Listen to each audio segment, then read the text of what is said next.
যে আমাদের জাহাঙ্গীর ভাই কপালে হাত দিয়ে বসে রয়েছে আর কি জানি কি ভাবতেছে। সে খুবই ভালো মানুষ, মনটা অনেক ফ্রেশ এবং মুখে হাসি থাকে সব সময়, কথা বলার সময় হাসি থাকে, স্মাইলিং ফেস। আর এটা হচ্ছে আমাদের খায়রুল ভাই, সেও খুব রসিক মানুষ।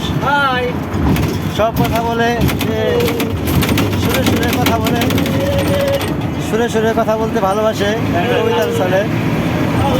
আর এই যেটা হলো আমাদের সিঙ্গাপুর পিএসএ পোর্ট, আপনারা দেখতে পাচ্ছেন এখন world top class shipyard Oslo Singapore. Okay, আজ এ পর্যন্তই। অন্য কোনো দিন অন্য কোনো বিষয় নিয়ে আপনাদের সামনে হাজির হব। আসসালামু আলাইকুম।